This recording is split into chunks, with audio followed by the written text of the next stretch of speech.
Good morning. This is your girl Marsha E. Smith coming to you live from Conway, Arkansas. I need to make sure that you can hear me this time. So if you ride with me this morning, let me know that you are riding with me and that you can hear me this morning. It's a beautiful Wednesday. Hi D White. Can you hear me this morning? Can you hear me now? Good morning, good morning, good morning, good morning. I just need to know, good morning, thank you. He said that we're good now. I tell you what, as I do every morning, good morning, Donna Stevens, thank you for joining. Hey, Buena, how are you?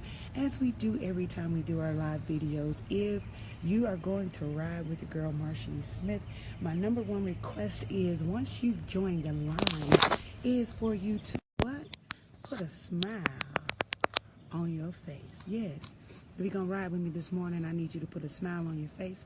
Patrice Fells, good morning, cousin. How are you? And I need somebody to document. Thank you. Thank you. Somebody to just hit the comment section and let me know that you are smiling. Smiling, smiling. It's a beautiful Wednesday. And if you like me, hit the thumbs up. If you love me, give me some hearts, y'all. What we're going to do is invite a few more people to the line. And I'm going to, there we go, D. White. That's what I'm talking about. That's what I'm talking about. Thank you, Donna Stevens. A smile on your face. A smile can be very, very contagious, you guys. And it can brighten somebody's day. It can lift loads. And so I'm going to invite a few more people to the line this morning. And if you would be so kind as to push the icon in the left-hand corner of your device and invite someone else to join us this morning. I would be greatly appreciative. Oh, I'm loving the hearts from my son. Good morning. Tanisha Wilkes, good morning. Come on and smile with me. That's right. That's right. What we're going to deal with this morning is challenges were designed to have solutions. Challenges were designed to have solutions. I'm going to invite a few more people to the line, and we're going to just jump on here and dive in and deal with what has just been really dropped on me today. Most often when I get on, it's so spontaneous. It's not really scripted. It's just what I hear. And when I hear it, I speak it. And so we're going to speak some life and some encouragement over you this morning. Good morning, Aunt Mary. How are you? Patrice, I love you, girl. Glad you're online with me. Wow, God is good. So let's invite a couple of more people to the live feed, and we're going to get started with challenges were designed to have solutions. Good morning, y'all. Thank you for riding with me this morning. If you notice, we have no music because I didn't want any distractions. I wanted some clarity, and I wanted you to be able to really hear me very, very well. And so what we're going to do, I have to tell you again, if you join the line with Marsha E. Smith, the first thing that you are required to do is to put a smile on your face. We'll be right back. Invite somebody to the line, if you will. Good morning, everybody. It is your girl, Marsha E. Smith, and I'm just inviting a few more people to ride with us this morning. I need you to let me know that you're riding with me, that you can hear me clearly, and that you understand what I am saying, because I feel like what I have to say today is very important in many aspects, especially with our culture. And I really want to encourage someone this morning to understand that if you're facing a challenge, there was a solution designed for your particular situation or your particular challenge. The challenge is not fatal.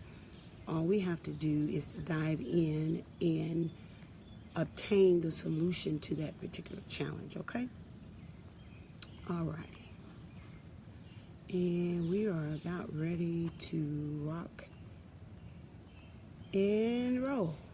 Here we go. Here we go. All righty. I have Pastor Marianne Burris on the phone. Good morning, Dina Vaden, all the way from Texas this morning. Can somebody tell me where you're from? What city and state that you're joining the live feed from? Good morning, good morning, good morning, good morning to everybody. Let's get started. The topic that I have chosen for today is challenges were designed to have solutions. And Genesis chapter 1 has been a particular scripture or chapter in the Bible that has really been resting on me this week and last week, just reviewing and studying Genesis chapter 1. And we know that Genesis chapter 1 deals with the beginning of creation. And, it says in the beginning, God created the heavens and the earth. But let me expound on something naturally first. Challenges or problems, as we call them, were never designed to last forever. There has always been a solution to every challenge that you face. But often as a culture, statistically, we don't deal with challenges or problems in a really, really healthy way. That's not 100% statistics, but over 50 to 60% statistics dealing with our culture is we don't really address challenges and what we deem as problems in a good way. But challenges were designed to have solutions. Okay. And there are two things that you have to identify when you're dealing with challenges and that you have to deal with. And number one is avoidance. Number two, assumptions. Number one, avoidance. Number two, assumptions. Unresolved issues do not go away. They only build to a bigger issue. When you avoid a situation, that doesn't mean it goes away. When you assume, assumptions don't give answers, they only give question marks. So as a culture, there are two things that we have to stop doing, is avoiding the challenge and assuming about the challenge. Let me say this. There is a solution for your health challenge. If you have a health challenge, there is a solution. The first solution is to realize and to not be let me correct that. The first solution is dealing with denial. And then your next solution is scheduling a doctor's appointment and going to see the doctor. Most often in our culture, if we're dealing with a health issue or an illness or sick issue, we put off going to the doctor. We avoid the signs that are showing up in our bodies. And we wait oftentimes until the situation has gotten really, really bad before we even go and see a physician, before we address the situation that's going on in our body. And oftentimes we are so full of fear that we assume certain things are actually taking place in our bodies when we could have proactively dealt with the challenge that we were feeling, went to the doctor, got an evaluation or a physical exam to deal with whatever was happening on the front end. But oftentimes we wait until the last minute, or we wait until something is going on really wrong to deal with the challenge. Can I get a witness on the line? Anybody ever had health situations where the situations kept coming up, and you said, I'll go to the doctor next week, I'll go to the doctor next month, I'll do it later, and we put it off? That's a challenge.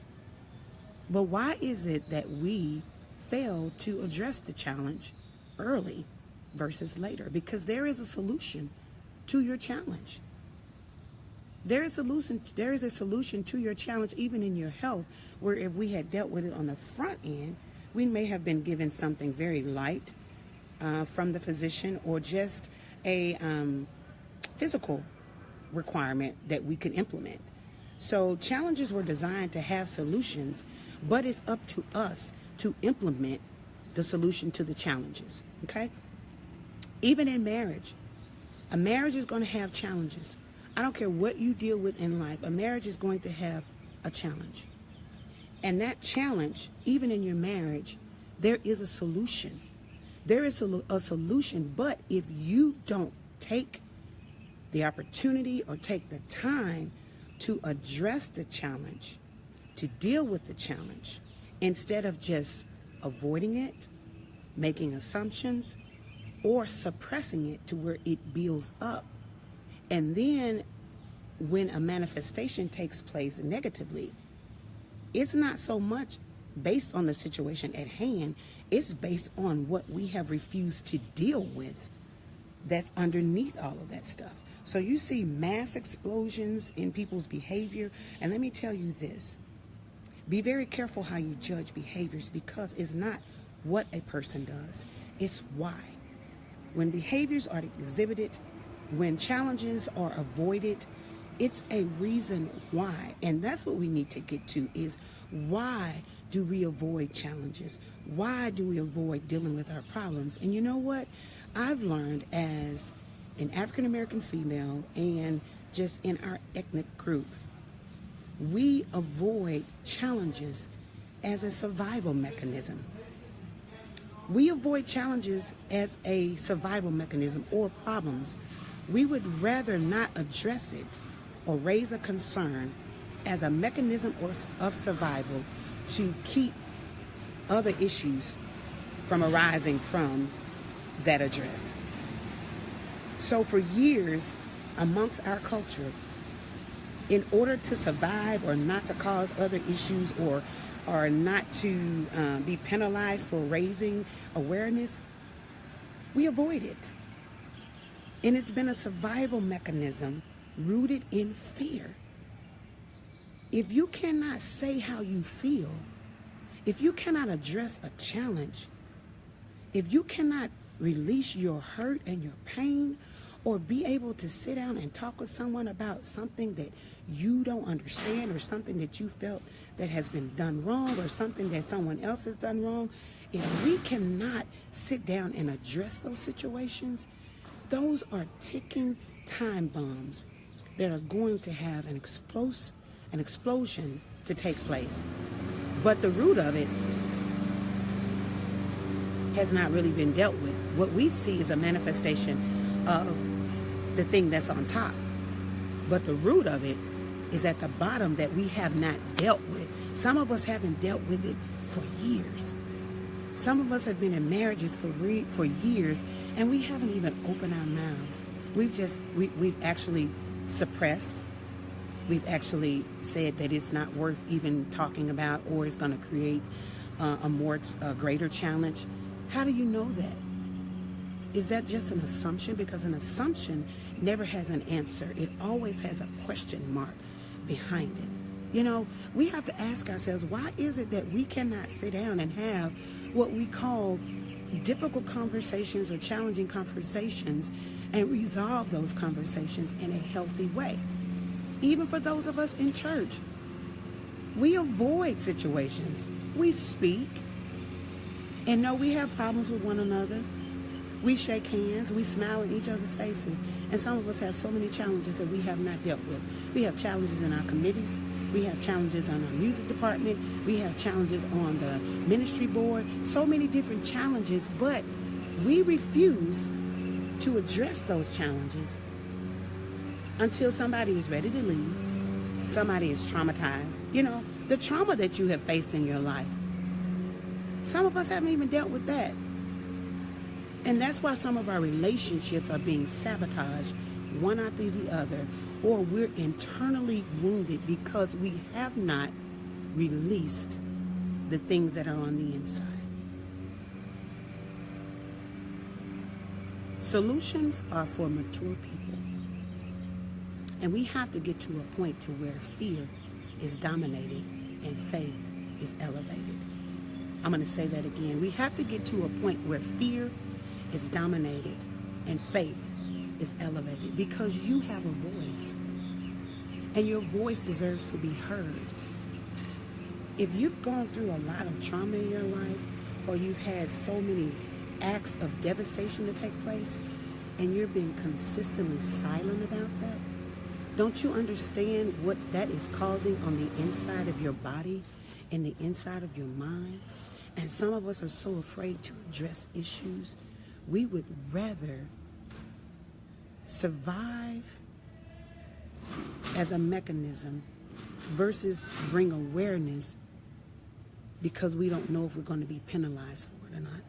Some people don't face challenges because they know if I bring this up, it's going to be a penalty behind it. I'm going to be penalized for saying how I feel, or I'm going to be penalized for presenting this challenge to you, when a challenge is really a good thing.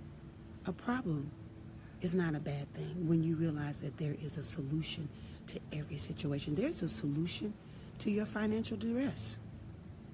But we have to implement those solutions and stop denying that we don't have challenges. If you have challenges, you need to face them. You need to have a conversation with yourself, and then you need to have a conversation with the people or person that you're having conflict with. When you're holding on to that stuff, that is causing you internal pain, and eventually it's going to cause sickness and disease in your body because you have not dealt with that challenge. And sometimes all we need to do to free ourselves is to have a conversation. But oftentimes, the challenge is not discussed until we are at our wits' end, or until we are ready to walk away, or until we are ready to lay hands on somebody, or when we just ready to go off. I can't take it no more, when it should be dealt with formally, on the former end in the beginning versus the latter. So I'm going to encourage you today to deal with challenges as they come. And don't be afraid. We as a people, we have to learn how to talk to one another and understand that we have a right to stand up for ourselves because you're that valuable. You have a right to share your voice.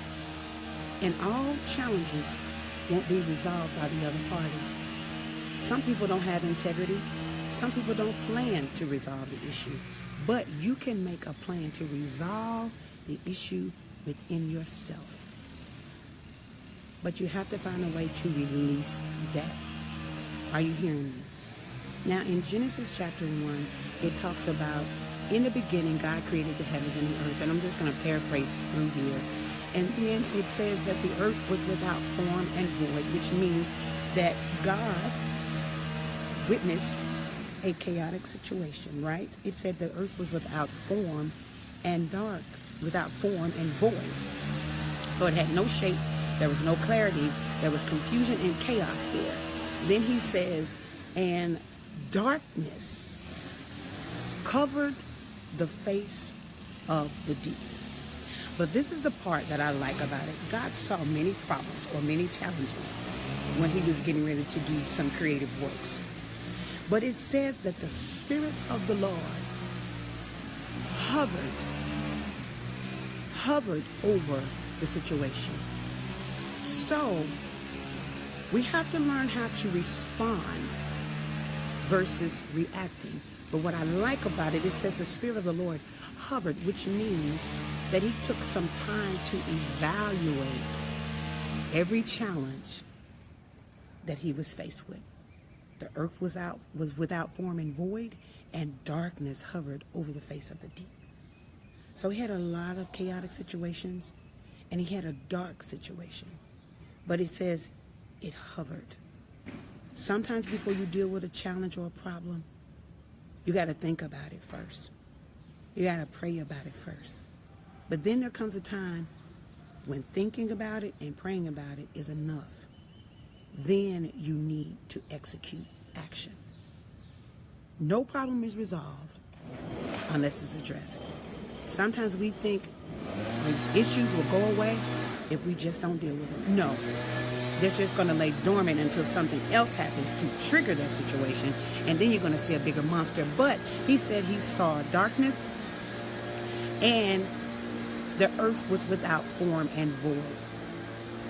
And the first thing that he did, he saw a problem, but he pulled a solution out of the challenge. And the first thing that he did was he pulled light out of darkness. Are you hearing me? He made the darkness and the chaos work for him. Some situations you don't need to throw away or get rid of. What you need to do is to find an answer in that challenge or an answer to that problem and pull out many solutions from those problems. Some things are not to be thrown away. Some things are not to be brushed under, but it's for you to study. And the first question you need to ask is, why is this problem here? Why is this challenge here? And what am I supposed to learn from this challenge? Or what aspect of my faith do I need to activate to make this situation work for me? He pulled light from darkness. Because in a dark situation, you've got to bring some light to it so you can see. So he brought a number one solution. He brought light out of darkness, and then he began to constantly create. And every day that he created, the scripture says, and God said. And God said. And then you would hear him say, and he called it. And it was so. And it was good. So sometimes your challenge needs great speech. What are you saying about your challenge? What are you saying about your situation? What are you speaking over that dark place? Are you speaking more negativity and are you creating more darkness? Or are you speaking life to a dead situation? How are you responding to a dark thing? And I'm not undermining the reality of situations, because some situations are just realistic. Some people are just real deal crazy. Some people are just real deal messy. Some people are just real deal integral. They will make you think that they're on your side, but they are not, and they will set you up and plot and scheme and ploy. But you have something that can change the situation, and that's the power of your words. You have the power to speak life and death over every situation that you encounter. He spoke light from a dark situation, and he continued to create every day. He created every day. He created. And what I like about it, he wasn't doing a whole lot of movement. He wasn't doing a whole lot of screaming and hollering. Once he got light in that dark place, he started speaking. And God said, and he called it. And it was so. And it was very good. What we have to do is deal with the fear of addressing challenges and realize that there is a solution. You have a voice, and your voice matters. I want you to hear me today. Don't die stressed out, mounds of stress and suppression in your body because you're avoiding rubbing somebody the wrong way. Avoidance is not a resolution, nor does assumption bring answers. But you have a right to stand up for yourself, but know what to say. You know, some people, you don't address them, you address the situation. Some things you have to address by addressing the spirit. Address the spirit, for the weapons of our warfare are not carnal. And we wrestle not against flesh and blood, right? So we're not fighting against people. But I always want you to think about this. When you see behaviors exhibited, it's a reason why. People are exhibiting behaviors because something has happened. And other people, all they think about is what?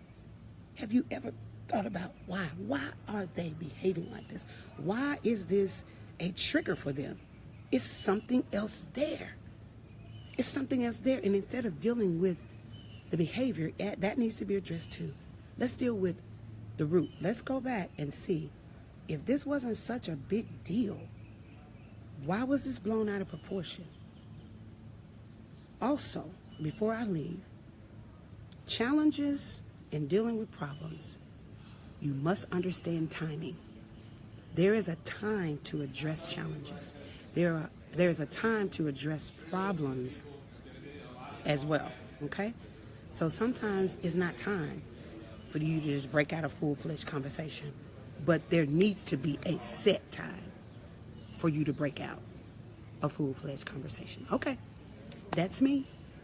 Just a few moments of inspiration and motivation from your girl, Marcia Smith. Keep this in your mind. Do not avoid. Do not assume. Sometimes it takes a simple conversation and you'll be like, wow, I was thinking the wrong thing, or they was thinking the wrong thing, or just things have built up to where you just rather not talk about it. And then there are some situations where you have addressed things, or you have stated things, and you have presented situations, and they've never been dealt with. So therefore, you're like, I really don't want to deal with this anymore. I'm not going to even say anything. But for your health and your sanity, find a healthy way to deal with it. And I encourage you to speak life over every dark place, over every chaotic situation. God is not the author of confusion. He has not given us a spirit of fear, but a spirit of power, love, and a sound mind. And he's given you the power to speak life over every dead, dark situation. Challenges were designed to have solutions. Make this a solution-oriented day and have an amazing day. Stop giving people your power. Stop giving people your joy. Stop giving people your happiness. Stop giving people your mind space. And if you were the person that would, or the person that was in the wrong, sometimes you just gotta face it, apologize, take responsibility. Own it. Yes, this is what I did. Ask for forgiveness, deal with it, and move on. All right. Have a great Wednesday, and I love you guys. Thank you. Bye-bye.